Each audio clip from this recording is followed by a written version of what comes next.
भगवान माधव को सत सत नमन करते हुए आपको भी हम यथायोग प्रणाम करते हैं। आप धन धन से परिपूर्ण रहें, ये भगवान से हम कामना करते हैं। फिर चलते हैं हम सुख की खोज में, क्योंकि जीवन हमेशा सुख खोजता रहा। पैदा हुआ उसी पल उसने सुख को खोजना प्रारंभ कर दिया। यहाँ सुख मिलेगा, वहाँ सुख मिलेगा।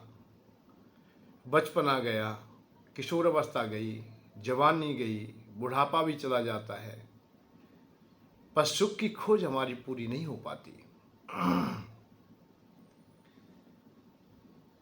जब पूरी नहीं होती, परंतु प्रयत्न तो किया ही जाता है। आज भी हम प्रयत्न करेंगे। ऐसे ऐसे वैसे शब्द आए, बड़े गहरे शब्द आते हैं। धनवान की इच्छा राजा बनूं। धनवान कोई व्यक्ति हो जाता है तो उसकी इच्छा होती है मैं राजा बन जाऊं। राजा की इच्छा महाराजा बनूं। महाराजा की भी इच्छा होती है कि मैं इंद्र बन जाऊं। इंद्र की भी इच्छा होती है कि मैं ब्रह्मा जैसा बन जाऊं या चतुरान बन जाऊं। ब्रह्मा जी की भी इच्छा है कि मैं भाई विष्णु भगवान जैसा बन जाऊं। इच्छाएं निरंतर चलती रहती है। इच्छा यों ही बढ़ती रहे, देखो पुरंदर सुखी नहीं है। ओ ब्रज ब्रज मोहन के बिना चतुरानन भी संतुष्ट नहीं है। दीन की इच्छा धनवान बनूं, धनवान हो संतुष्ट नहीं है। धनवान की इच्छा नृप बनूं, नृप मन में संतुष्ट नहीं है। इच्छा यों ही बढ़ती रहे, देखो पुरंदर सुखी नहीं है। ओ ब्रज ब्रज मोहन के बिना चतुरानन भी संतुष्ट नहीं है। हम संतुष्ट कहीं देखते नहीं, तो ये सुख की खोज तो निरंतर चलती रहेगी। इससे कभी हम लोग ऊब ना सकेंगे, कभी इसे पूरी कर भी नहीं सकेंगे। परंतु संसार में रहते हैं, घर गृहस्थी में रहते हैं, तो कुछ तो खोजना पड़ता है। ये हमारा फिर कर्तव्य भी है, क्योंकि संसार को खोजने के लिए भगवान प्रेरणा देते हैं। कुछ खोजना हमारा अधूरा हो जाता है तो वो आके बताते हैं भाई ये खोजिए, तुम ये मत खोजिए, इस रास्ते से जाइए, ये रास्ता ठीक नहीं है। जब त्रासित हो जाते हैं, थक जाते हैं, हार जाते हैं उल्टे सीधे रास्तों में जाने से, तो भगवान आकर के बताते हैं, सही मार्ग बताते हैं। त्रासित हो गए हम लोग, दुखी हो गए हैं, तो भगवान आएंगे। परित्राणाय साधुनामा विनाशाय च दुष्कृताम धर्म संस्थापनार्था संभवामि युग युगे। हर युग में, हर अवस्था में भगवान आते हैं। किसके लिए? धर्म की स्थापना के लिए। धर्म की स्थापना क्यों की जाती है? क्योंकि हम लोग मार्ग पर अच्छी प्रकार से चल सकें, और जो हम भटक गए हैं, नाना प्रकार की परंपराओं को प्राप्त करके हम भटक गए हैं। आज जो प्रवचन सुनाया जाता है उसमें कहीं ना कहीं वेदों को, शास्त्रों को, पुराणों को, संतों को, महात्माओं को या वृद्धजनों की शिक्षाओं को हम लोग तिलांजलि दे देते हैं, अपने से दूर कर देते हैं, इसलिए हम भटक जाते हैं। तो भगवान आते हैं फिर बताने के लिए कि भैया ऐसे चलिए, तब तुम सुखी रह पाओगे। तो सुख की खोज तो वो भी अपना आकर के या बताते हैं कि सुख की खोज करने का तुम्हारा दायित्व है, कर्तव्य है। भाई सुखी कैसे होंगे? अच्छे रहेंगे। मन प्रसन्न कब होगा? जब दूसरे भी तुमसे खुश हो जाएंगे। तुलसी बाबा इशारा करते हैं कि दूसरों के हित में अपने जीवन को लगा दीजिए, तुम्हारा धर्म हो जाएगा, तुम धार्मिक हो जाओगे। पर हित सरिस धर्म नहीं भाई, पर पीड़ा सम नहीं अदमाई। अर्थात आप लोग दूसरों को दुखित करते हो तो आप पाप कमा लेते हो, आप दुखी भी रहेंगे। आप सुखी रहना चाहते हो तो आप दूसरों के हित में जीना प्रारंभ कर दीजिए। तो ये बातें हमें बताई जाती हैं। उन रास्तों से जब हम भटक जाते हैं, हम विपरीत चले जाते हैं, तो भगवान आते हैं कि भाई कैसे भी करके मेरी जो सृष्टि है ये सुचारू रूप से चले, अच्छी प्रकार से चले। जैसे किसी ने कोई फैक्ट्री लगाई है, भाई बड़ा पैसे वाला है, फैक्ट्री लगा दिया है, मजदूर काम कर रहे हैं, पर उसमें कोई फॉल्ट हो जाता है, कोई बड़ी घटना घट जाती है, कोई बात हो जाती है, तो वो आता है, नहीं तो मैनेजर वगैरह देखते रहते, चलते रहते। ऐसे ही संत महात्मा लोग इस धराधाम में शिक्षा देते रहते, बताते रहते हैं कि भाई तुम ऐसा करिए, तुम ऐसा करिए, तुम ऐसा करिए। जब बड़ा फॉल्ट हो जाता है, जब उनके संभाले से नहीं संभलती है, तो भगवान इस फैक्ट्री रूपी इस दुनिया में आते हैं और देह धारण करके फिर आओ करके सीखे, अर्थात स्वयं करके बताते हैं। मम वर्तानुवर्तन्ते मनुष्यपा सर्वसम, मैं जैसा बरतूंगा, जैसा करूंगा, ऐसा वो भी करेंगे, इसलिए मैं कर्म करके बताता हूं। तो सुख की खोज तो हमारी निरंतर रहेगी। बस सुख कई प्रकार से खोजा गया। किसी ने पाने में खोजा है तो किसी ने त्यागने में खोजा है। बैरागी हमेशा वैराग्य में सुख कहते हैं, और जिनके पास अभाव है वो हमेशा यही चाहते हैं कि हमारे पास भाव हो जाए, अर्थात हमारे पास संपत्ति आ जाए, हमारे पास में वो वस्तु प्राणी नहीं है, अभाव है उसका, वो हमें प्राप्त हो जाए।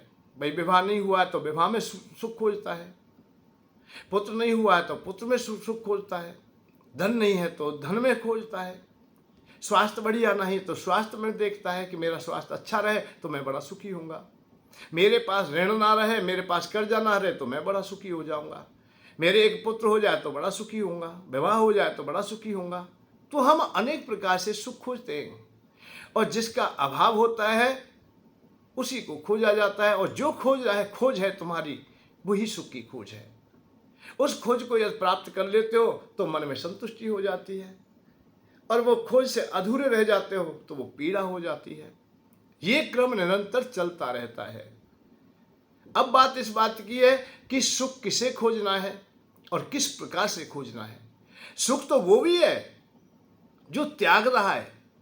भाई भूख ही नहीं है, भोजन की भूख है तो मैं भोजन पाने की, यही सुख नहीं है कि यही सुख है, नहीं, मल को त्यागने का भी सुख है।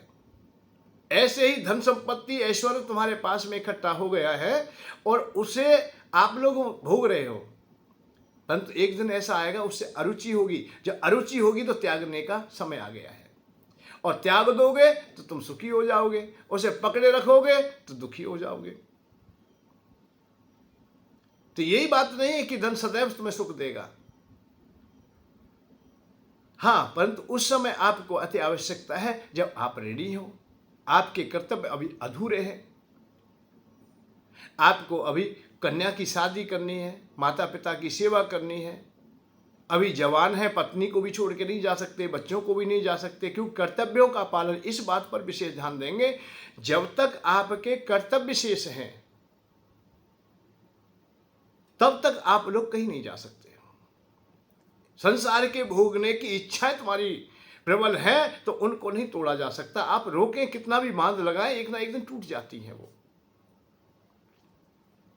अर्जुन स्वर्ग में चले गए थे, देवराज इंद्र के पास चले गए, उनके हृदय में भारी पीड़ा थी कि कैसे भी मुझे अच्छे अच्छे शस्त्र मिल जाए, दिव्यास्त्र मिल जाए मुझे, तो वहां गए वो।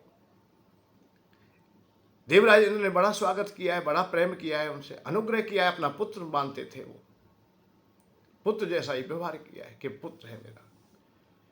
सबके सामने उन्हें अपने सिंहासन पर बिठा लिया, नजदीक बिठा लिया, तो वह रहने वाले सब लोग आश्चर्यचकित होते थे कि सशरीर स्वर्ग में कोई आया है और उसको इतना सम्मान मिल रहा है, तो ये तो केवल अर्जुन ही है ऐसा। तो अर्जुन की बड़ी अगवानी करते थे सब देवता लोग, सब अच्छा मानते थे। देवलोक में सुंदर सुंदर स्त्रियां रह रही हैं, अप्सराएं रह रही हैं, वो भी उनकी अगवानी करती थी, और वो अपने को ये ऐसा अनुभव करती थी कि अर्जुन का संग हमें मिल जाए तो हम भी बड़ी धन्यवादी होंगी। देवराज के इशारे मात्र से उर्वशी उनके पास चली जाती हैं। उर्वशी बड़े खुश होती है कि मुझे ये सेवा का अवसर प्राप्त हुआ है, मैं भी चाहती थी कि अर्जुन का संग मुझे प्राप्त हो, बहुत श्रेष्ठ व्यक्ति है ये। परंतु जब उर्वशी उनके पास में गई और उनसे याचना की है और इस तरह से मैं आई हूं, तो उन्होंने हाथ जोड़ दिया, नहीं। समस्त बात तो यह है कि उन्होंने माता कहा। माता कहने का प्रयोजन और है कि उनके वंशधर पहले पूर्वजों की वो माता रही, जननी रही है, तो उनकी भी माता की समान ही है। परंतु ये ही एक विषय नहीं है, विषय और भी है। कौन सा है कि उनका अभी लक्ष्य पूरा हुआ नहीं है, उनके कर्तव्य अधूरे हैं, भाइयों को वन में छोड़ के आए हैं, वो बाट जोते होंगे उनकी,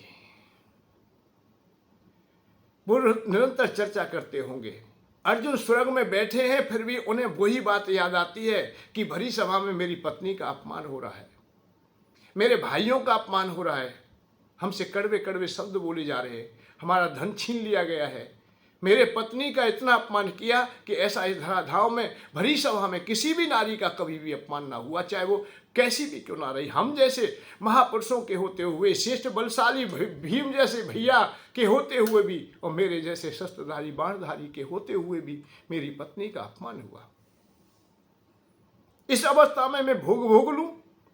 नहीं, मेरे पास में ये नहीं। आज मैं भोगूंगा तो मार्ग से भटका माना जाऊंगा। मैं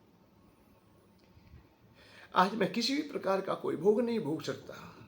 उन्हें स्वर्ग में बैठ के भी वो पीड़ा दिखाई दे रही है। मेरा इशारा ये है कि आप लोगों की जब इच्छाएं अधूरी रह गई हों, कहीं इस मृत्यु लोक में रह जाएंगी, तो परलोक में जाने के बाद भी वो इच्छाएं तुम्हारे साथ ही जाएंगी।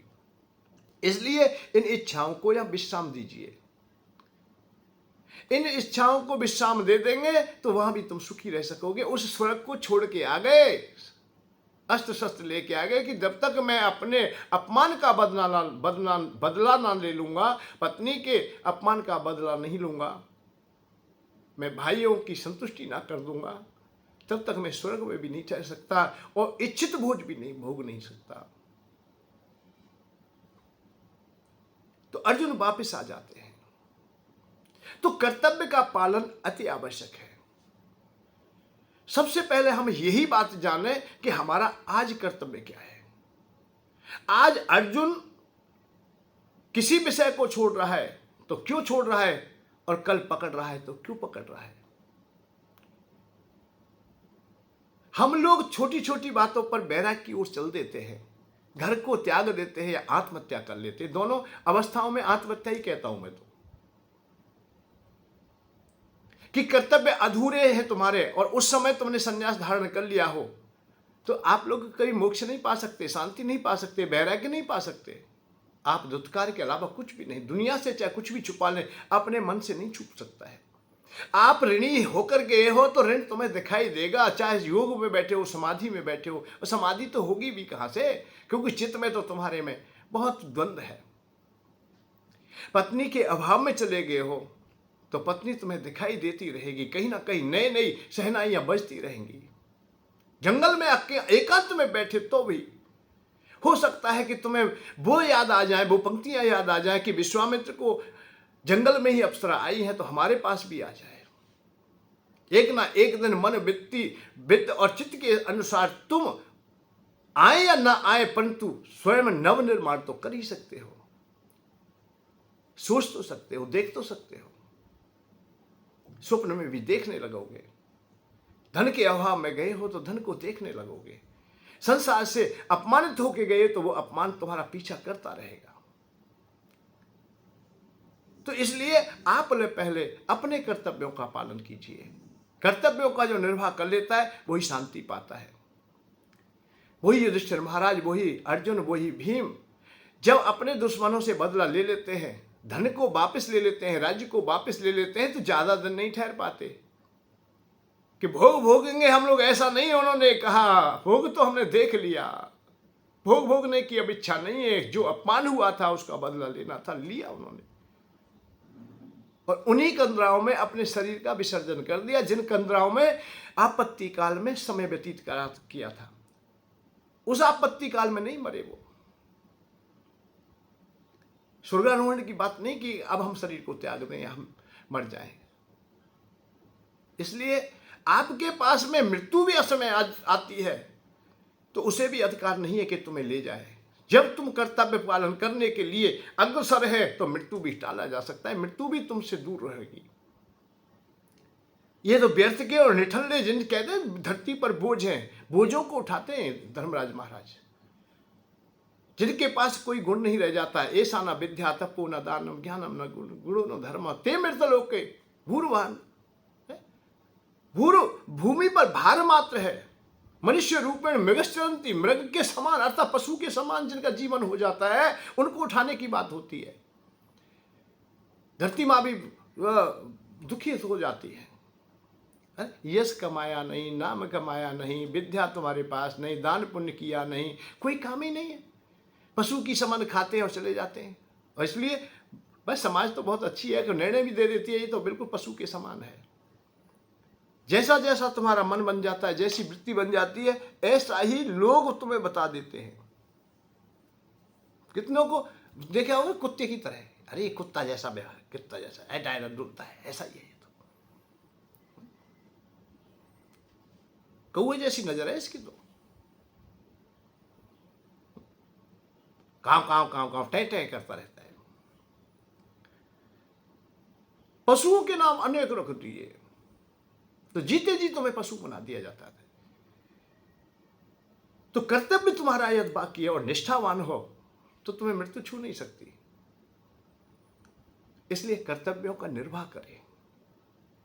जब हमें सुख की खोज करनी है तो करनी है। ये संसार बुरा नहीं है, ये दुनिया बुरी नहीं है। दुनिया भगवान ने बनाई है, भगवान ने कोई चीज बुरी नहीं बनाई यहां,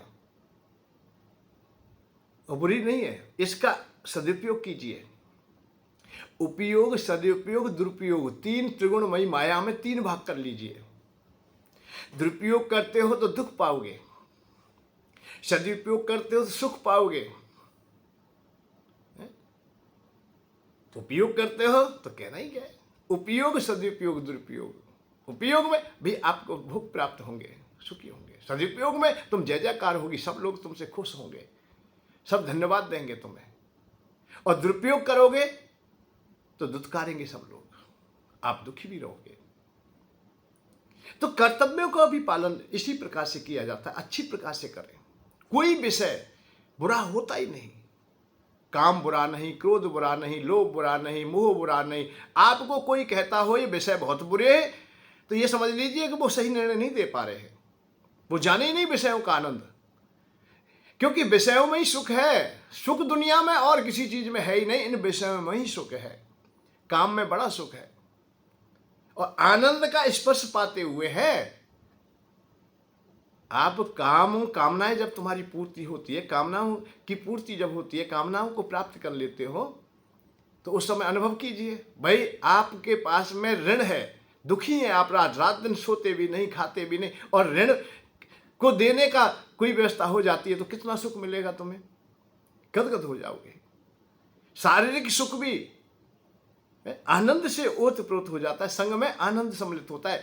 सुख तभी मिलता है जब इस प्रकृति में आनंद भी पड़ा हुआ है, सब जगह आनंद है। हाँ, अलग बात है कि संसार से जिस दिन विरक्त हो, जब तुम्हारे कर्तव्य पूरे हो जाए, तो उस आनंद को जहां जगह जगह पड़ा है उसे समेट लेना। उसे दूसरी भाषा में प्रेम भी कह सकते हो। उस प्रेम को बटोर लेना, संत लोग बटोरते हैं। उसी प्रेम को जगह जगह पड़ा हुआ है उसे एकत्र करते हैं, और जिस समय वो एकत्र कर लेते हैं उस समय वो परमात्मा से एकाकार हो जाता है उनका। बहुत सहज बात है। राम है केवल प्रेम प्यारा, भगवान को केवल प्रेम प्यारा है। और प्रेम हमारा संसार में बटा हो तो भगवान भाई कैसे मिलेंगे। इसलिए संत लोग यही काम करते हैं, योगी लोग यही काम करते हैं, अपने प्रेम को वापस ले लेते हैं। भाई पत्नी को दिया, बच्चों को दिया, स्थूल को दिया, सूक्ष्म को दिया, जिसको भी दिया है, जड़ को, चेतन को, जहां भी दिया, जिन संबंधों को दिया है, जहां हमारा प्रयोजन रहा है उनको दिया, उनसे सने सने खींच लेते हैं। इसका नाम वैराग्य होता है। जब राग खत्म हो गया तो प्रेम हमारा वापस आ गया। पत्नी से हमारा राग ही नहीं है तो पत्नी से प्रेम वापस आ जाएगा। पुत्रों से हमारा कोई प्रयोजन नहीं है तो उनसे वापस आ जाएगा हमारा प्रेम। सब प्रेम इकट्ठा हो गया तो भगवान को दे देते हैं हम लोग। हर व्यापक सर्वत्र समाना और प्रेम से प्रकट हो तुम्हें जाना। अब आप हम तो कह परमात्मा सब जगह व्याप्त है, मैं ये कह प्रेम भी सब जगह व्याप्त है, हर जगह है, जड़ चेतन सब में प्रेम है। और उसी प्रेम को तुम जहाँ चाहो जहाँ बुला लीजिए। जब तुम्हारे हृदय में प्रेम आ जाए समझ लेना परमात्मा आ गए। क्योंकि प्रेम जब प्रारंभ होता है, प्रेम जब आता है तो आंखों में करुणा आ जाती है, आंखों में सजलता आ जाती है। और जिस समय तुम्हारे हृदय में करुणा हो उस समय देखना आनंद कितना आता है।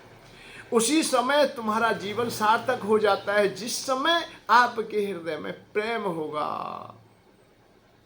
करुणा निश्चित बहने लगेगी परमात्मा का नाम लेते। देखो भगवान ने भी स्वयं कहा है कि मेरी कथा सुने, मेरी वाणी बोले,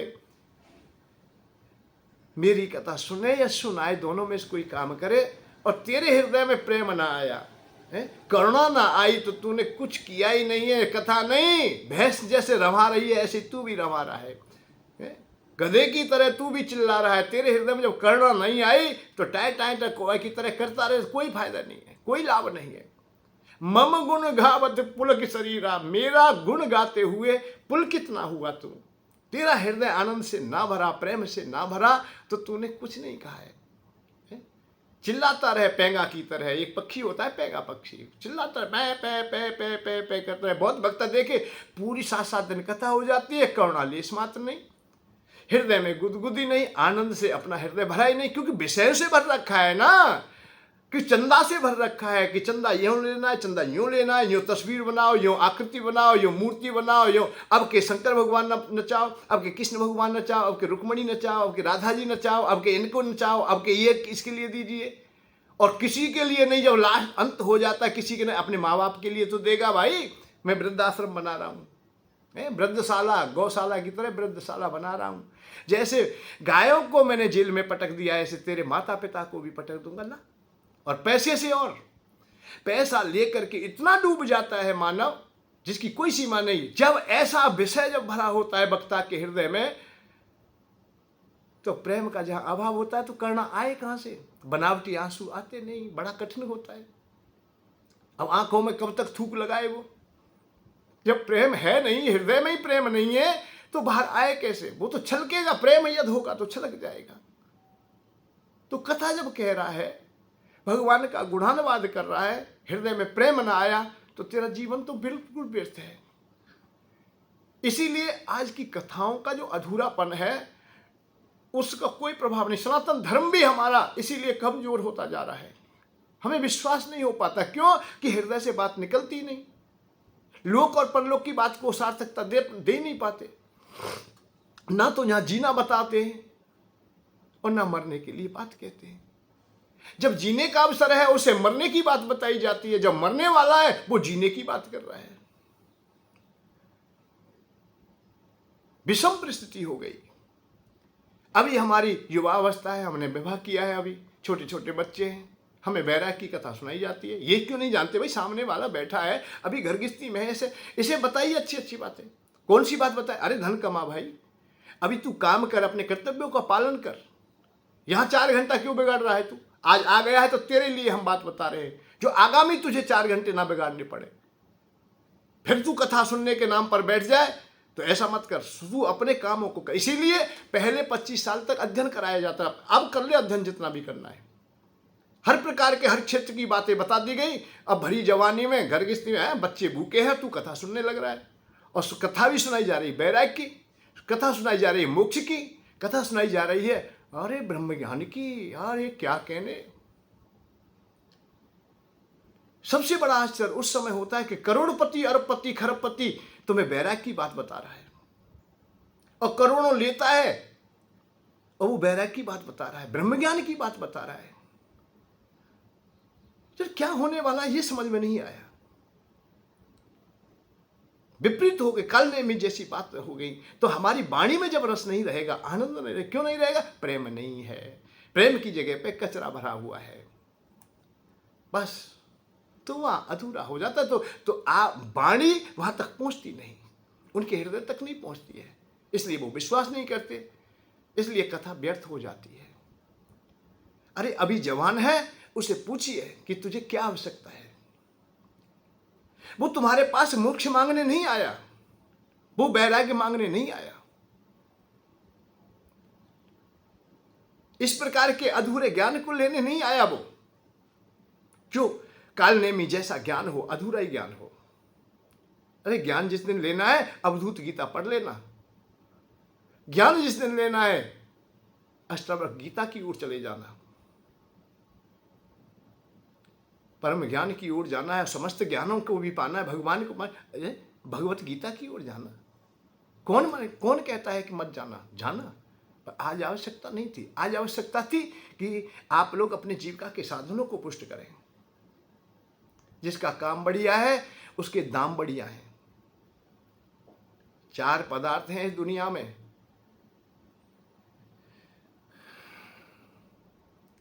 काम, अर्थ धर्म मोक्ष, मैं भी विवेचन तो अपने अपने प्रकार से शास्त्रों ने भी किया है, परंतु मैं अपने मत के अनुसार कर रहा हूँ और उन लोगों के लिए कर रहा हूँ जो जवान हैं, वैरागियों के लिए नहीं कर रहा हूँ मैं।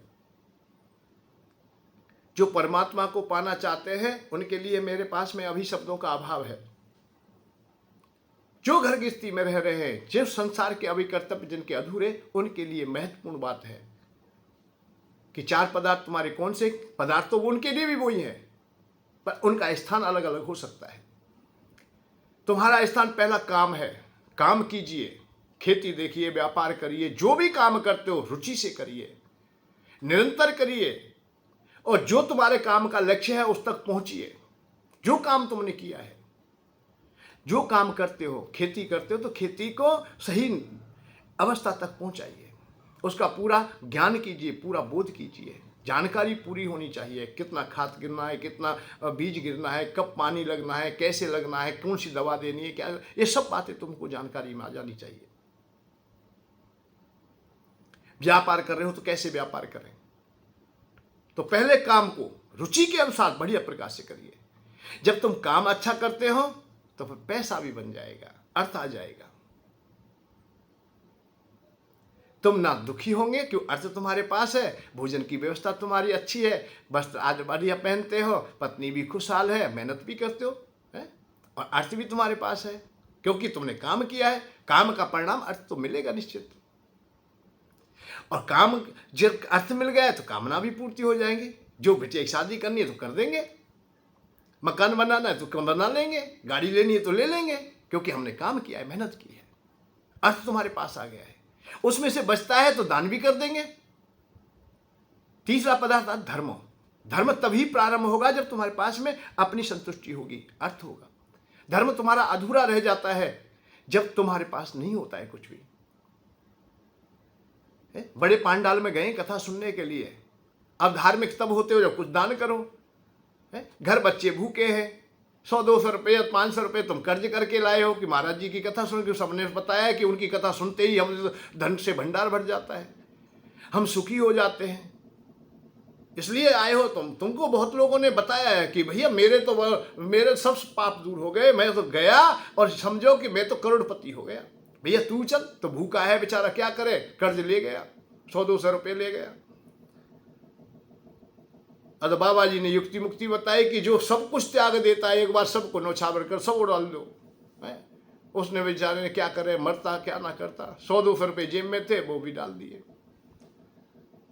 पेटी में डाल दिए, घुसा दिए उंगली से, घुस जा, क्योंकि घर तो अब करोड़ों मिलेंगे ना जाएंगे तो। इसी चाह में वो बड़ी कठिनाई से पैदल भाग के कैसे भी करके ट्रैक्टर ट्रॉली में बैठ के अपने घर आया, घर बच्चे भूखे। तो ये पुण्य कर रहा है कि पाप कर रहा है? कर्तव्य से विहीनता जो क्रिया करोगे तो वो अनुचित होगी, तुम्हारी उचित होंगी नहीं। इसलिए अपने विवेक का भी प्रयोग करो।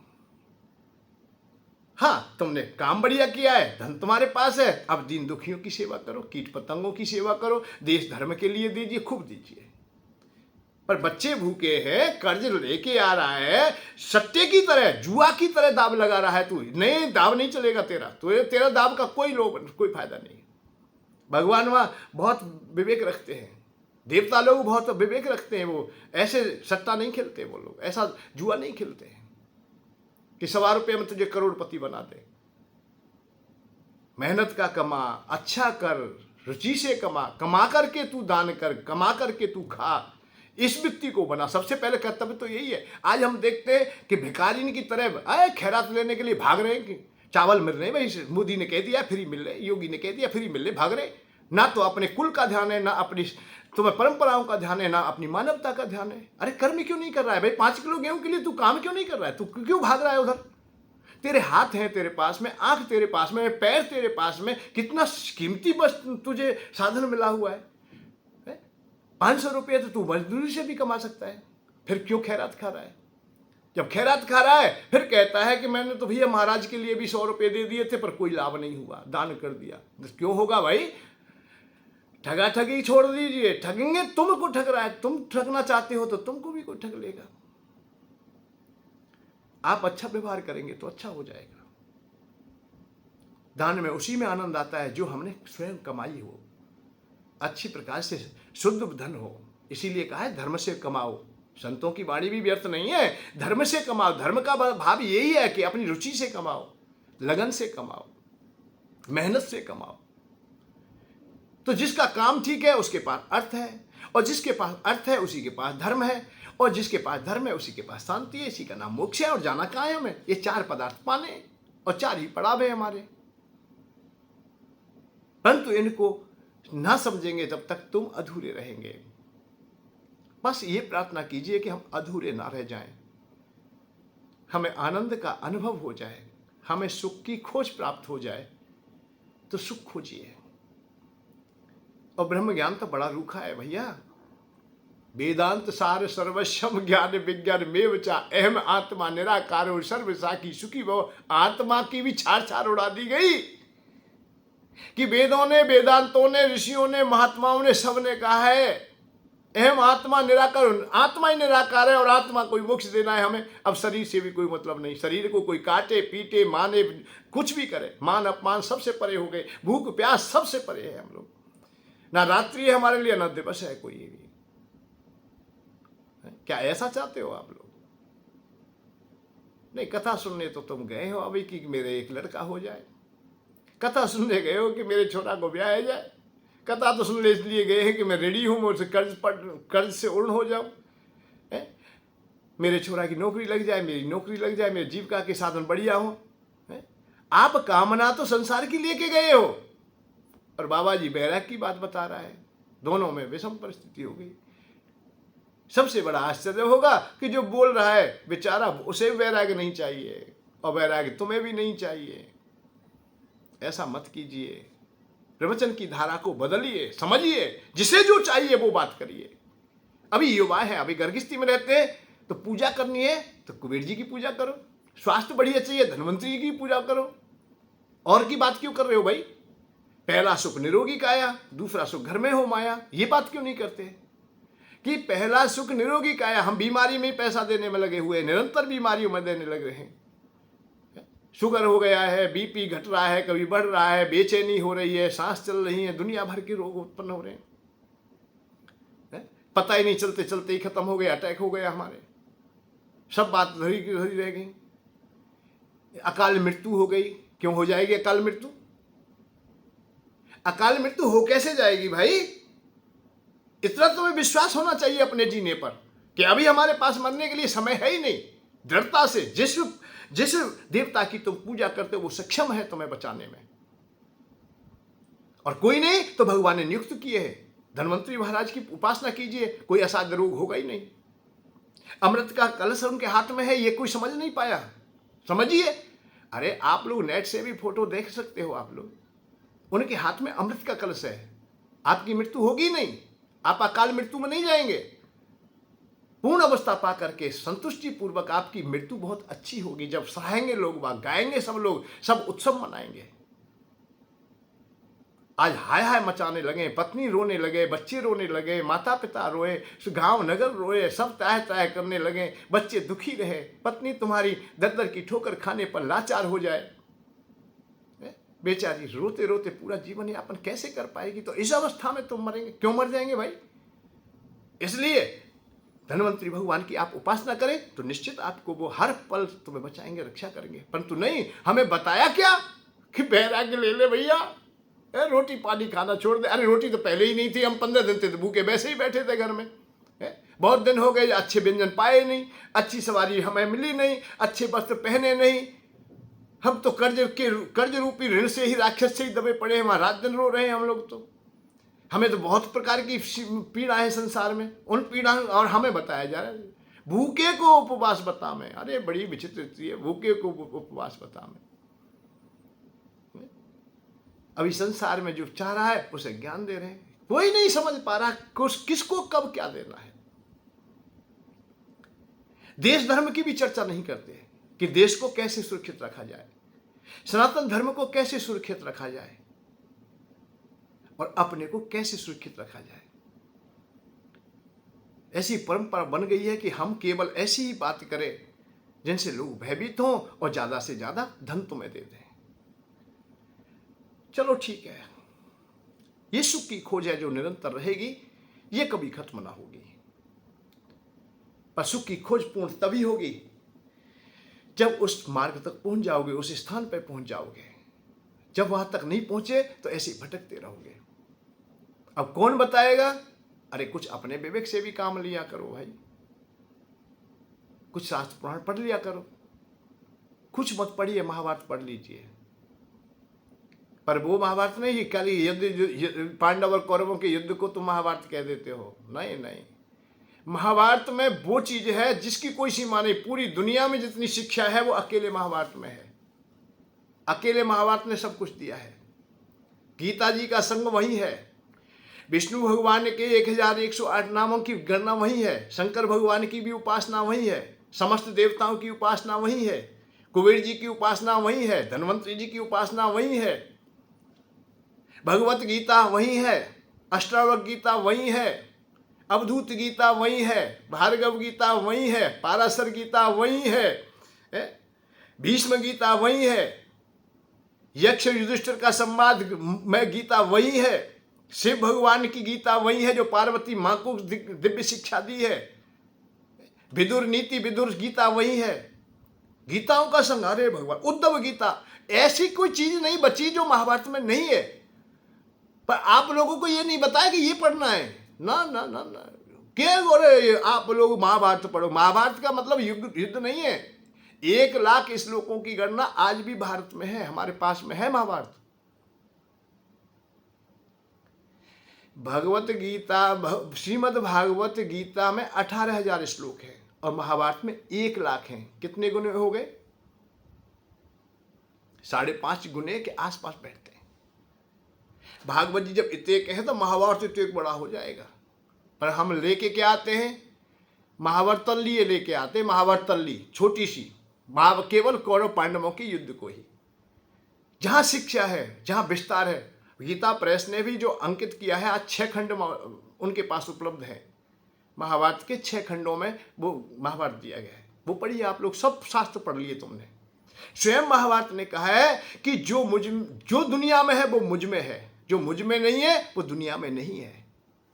सब कुछ पढ़ लोगे आप लोग, सच्चाई जान जाओगे, सत्य का अनुसरण करने लगोगे, झूठ नहीं बोलोगे, झूठ का अनुसरण नहीं करोगे, दूसरे को दुखी नहीं देख पाओगे। हाँ, ये सब काम करना है तो महाभारत पढ़ना। बेईमानी करनी है तो बिल्कुल मत पढ़ना भाई। मैं आज कह रहा हूं, बेईमानी तुम्हें करनी है तो बिल्कुल मत पढ़ना। ब्याज लेना है तो बिल्कुल मत, क्योंकि 10 जगह कहा गया है ब्याज लेने वाला नरक में जाता है, और ब्याज खाने वाला का तो पानी भी नहीं पीना चाहिए, 50 जगह कहा गया है। केवल राजा के अलावा किसी को कर की नहीं दी गई है। क्षत्रियों का काम है ये, और क्षत्रिय संभालते हैं दुनिया को। परंतु आज उसमें ब्राह्मणों ने इसलिए नहीं बताया कि ब्राह्मण ज्यादा ब्याज ले रहे। ब्राह्मण बाबा जी, अरे भगवान, जो बैरागी हो गए वो भी ब्याज ले रहे। उसमें बहुत जगह बताया। अब आप लोग पढ़ोगे तो पता चल जाएगी, पंडित जी तुम ब्याज ले रहे हो, इसमें तुम्हारे लिए नहीं मने किया है, इसमें तुम तो भोजन कराने के योग्य भी नहीं हो, फराज में बैठने के योग्य भी नहीं हो। पर इसलिए वो छुपा दिया। पर इसको मत पढ़िए भाई, इसे हटाइए, ये पढ़ने के योग्य नहीं है। जहां समझदारी की बात हमें मिलने वाली थी वो हमें नहीं पढ़ाई गई। हमें आज पंगु बना दिया गया, देश की भी रक्षा ना कर सके। जबकि महाभारत ने बताया कि विषम परिस्थितियों में अर्जुन को कहा, तेरा भाई भी आताताई है, अनाचार पर जाता है तो उसको भी खत्म कर दे, उसके लिए भी शस्त्र उठा ले तू। और तू धर्म की बात करता है, बैराग की बात करता है। एक बात और बताया आपको, बहुत महत्वपूर्ण है ये। अर्जुन से बढ़िया संत होने के योग्य पात्र कोई भी नहीं दिखाई देता। मुझे तो आज भी नहीं दिखाई देता। मेरे में सामर्थ्य नहीं है। और भी कितने लोग हैं, उनको भी मैं देखता हूं टटोल के, नहीं पाता है। अर्जुन तपेश्वरियों में श्रेष्ठ है। शंकर भगवान ने गले से लगाया था उन्हें, जब खुश हो गए थे भगवान, इतना तप किया था, गले से लगा लिया था। परंतु वो बाबा जी नहीं हुए, मोक्ष नहीं मांगा उन्होंने अपने लक्ष्य को ही मांगा। प्रभु मुझे दिव्यास्त्र चाहिए, मेरा अपमान हुआ है, मेरी पत्नी का अपमान हुआ है, मुझे बदला लेना है। अब तुम आप लोग अधूरा काम छोड़ के संत होना चाहते हो। अर्जुन ने भगवान शंकर से कहा कि मुझे दिव्यास्त्र चाहिए। भाई ठीक है, मेरा आशीर्वाद है, इंद्र के पास है, वहां रखे, तू चला जा। इंद्र की तपस्या की, इंद्र के पास गए, वहां समस्त भोग प्राप्त हुए, परंतु उन्होंने भोगों को ठुकरा दिया। नहीं, मुझे दिव्यास्त्र चाहिए, स्वर्ग नहीं चाहिए। तो अर्जुन इतना सक्षम है अपने में, वो बाबा जी होना चाहता है। जब गीता प्रारंभ होती है तो वो कहता है कि मैं अब संन्यास धारण करूंगा, मैं युद्ध नहीं करूंगा।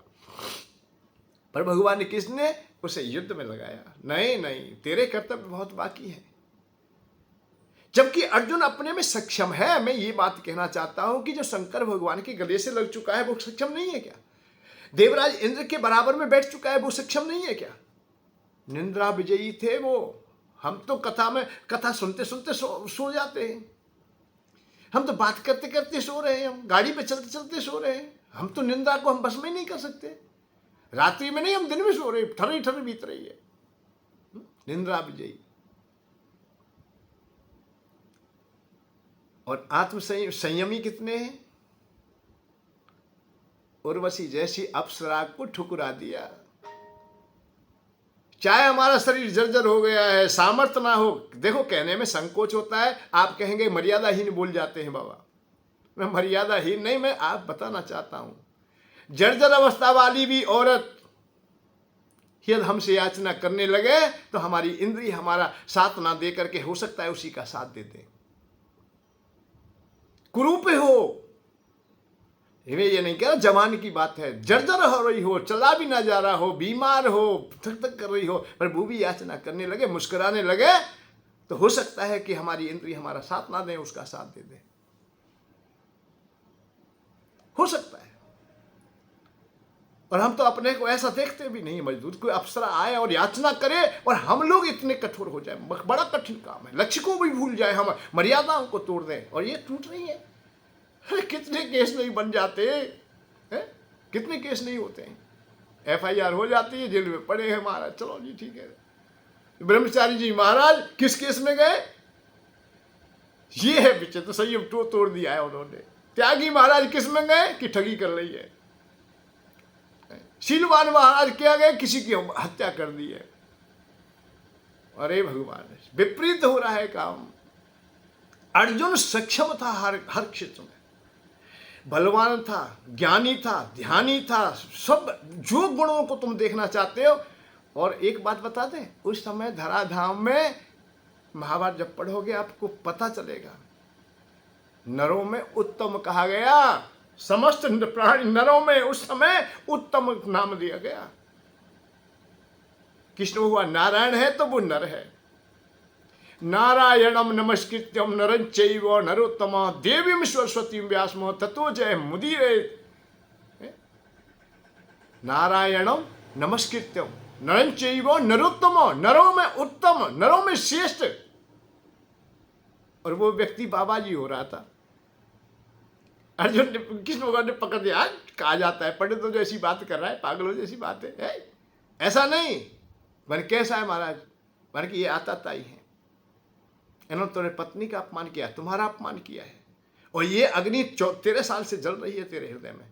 और थोड़ी देर के लिए तू बैराग की बात करने लगा, ज्ञान की बात करने लगा, तो ये तेरा ज्ञान ही नहीं है। ये स्थिर नहीं है। जैसे कह देते शास्त्रे के बोल, कोई मर जाता है, बड़े बड़े ज्ञान की बात करते, बड़ा बड़ा धर्मात्मा की बात करते, परंतु वो सार्थक बोल नहीं होते।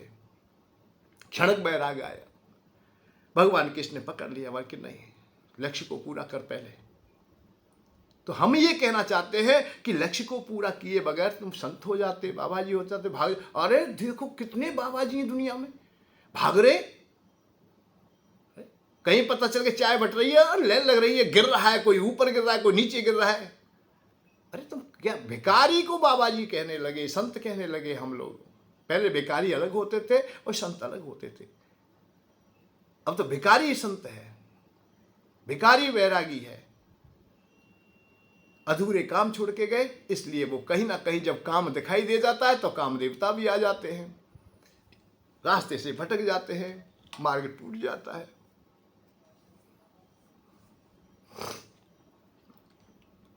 तो सक्षम बात हो, अच्छी बात हो, जिससे देश धर्म का निर्माण हो। मलेच्छों में बढ़वा रहे चारों ओर, हमारा सनातन धर्म कहाँ सुरक्षित रह जाएगा। देखते हैं हम लोग कई देश और कई भूमि के हिस्सा हमारे हमसे जा चुके हैं, वहाँ हमारा कोई अधिकार न रहा। हम वहाँ तिलक भी नहीं लगा सकते, अपने को सनातनी भी नहीं कह सकते, मारे जाते हैं, काटे जाते हैं मलेच्छों के द्वारा, राक्षसों के द्वारा। ये बात नहीं बताई जाती कि वीर पैदा होने चाहिए। वीरों के बगैर भूमि की रक्षा नहीं हो सकती है। पंगु पैदा किए जाते हैं, ऐसी कथा सुनाई जाती है, ऐसी बात बताई जाती है, ऐसी फिल्में दिखाई जाती है, ऐसा ही चरित्र किया जाता है। एक एक संतान है, बड़ी कठिनाई से वो भी। अब वो देश के काम आएगा कि धर्म के काम आएगा या माता पिता के काम आएगा? किसी के काम नहीं आएगा। एक बैल एक धोवती, एक पुत्र एक नैन, और तुलसी ऐसी नरन को एक पल ना चैन, कबू चैन ना मिल सके। एक पुत्र है, माता पिता कैसे सुखी हो जाएंगे भैया? नौकरी के काज गए हो, मोटरसाइकिल ले गए हो। जिनके 4 पुत्र हैं, उन्हें अपना पुत्र कोई जीवन भर मरा हुआ नहीं दिखाई देता है। एक बार सुनू ने एक्सीडेंट है तो घबरा में ना मारे कि ना को वक्त सुना होगा भाई, सांस चल रही वहां चल रही, वो ठीक है तो कोई बात ना है। और एक है अभी गिरे ना, एक्सीडेंट ना हुई, यदि थोड़ी देर के लिए विलंब से भी आता है, देरी से भी घर आता है, तो भी घबरा जाते हैं और कहीं क्यों बता दे कि एक्सीडेंट हो गया है, बस थोड़ी मोटरसाइकिल में झुक गई है, काऊ तो टकराई ना है, रपट गई है बस। माता के प्राण शरीर से निकल जाते हैं, पिता के प्राण शरीर से निकल जाते हैं कि अकेला है हाय। तो ये शांति का मार्ग कहाँ?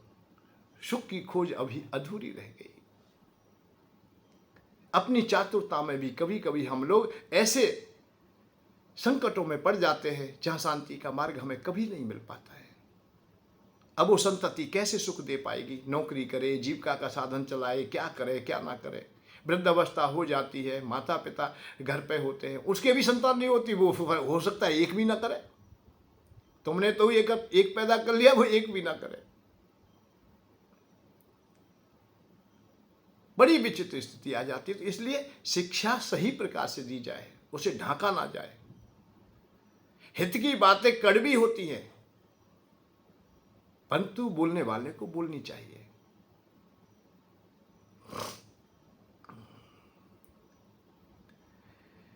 विप्र वैद गुरु तीन जो प्रिय बोले भयास।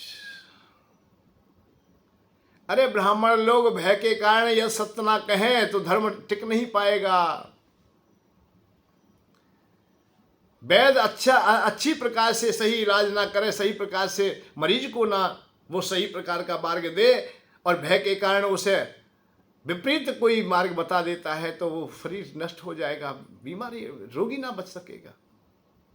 मंत्री सलाह सही ना दे राजा को भय के कारण या लोभ के कारण, लालच के कारण। विप्र वैद गुरु तीन जो प्रिय बोले भय आस, राज धर्म तन तीन कर होए बेग ही नाश। अर्थात ये कुछ नहीं तो भय ऐसा शब्द ना बोलें, मीठे शब्दों की आवश्यकता नहीं, कुछ कड़वा सत्य भी बोलने का परंपरा हमें बना लेनी चाहिए।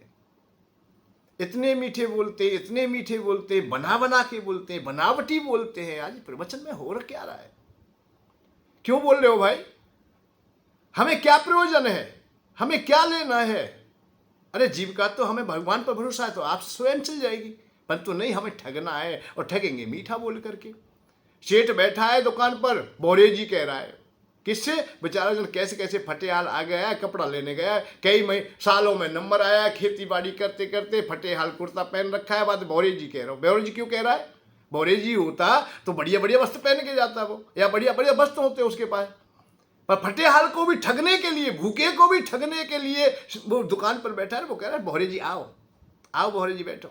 ऐसे ही प्रवचनों में भी मीठी बातें हो गई, और इतनी मीठी हो गई कि तुम नाचना चाहते हो नचा देंगे हम तुम्हें।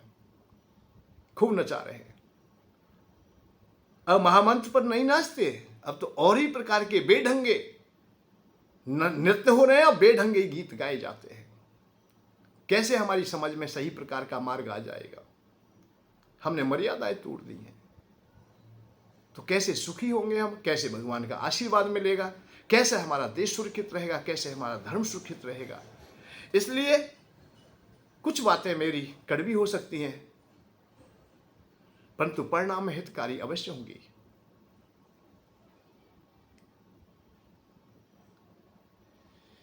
सुनने के लिए भी सामर्थ्य होनी चाहिए। कहने के लिए है तो सुनने के लिए भी चाहिए। और ये कभी ना सोच लें कि लोभ तो कहीं ना कहीं सबको होता है, मुझे भी है, ऐसा नहीं। आपको भी, सबको, जीविका सबको चलानी है। यहां रह रहे हो तो ये जीविका चलाना तुम्हारा कर्तव्य भी है। और विषयों को भी अर्जित किया जाता है, इनसे वंचित नहीं हुआ जाता है, इनसे दूर नहीं हुआ पाता है। बहुत प्रयत्न करते फिर भी नहीं। और प्रयत्न करते क्यों? केवल उपयोग सदुपयोग कर लीजिए, दुरुपयोग मत कीजिए।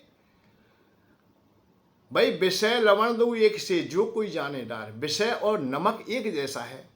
नमक के बगैर भोजन में स्वाद नहीं आता, ऐसे विषयों के बगैर संसार में कोई स्वाद नहीं है। तो विषयों का उपयोग कीजिए, पर इतना कीजिए जैसे नमक का उपयोग करते हैं। अब ज़्यादा नमक खाओगे तो स्वाद बिगड़ जाएगा, बेकार हो जाएगा, भोजन अच्छा नहीं रहेगा।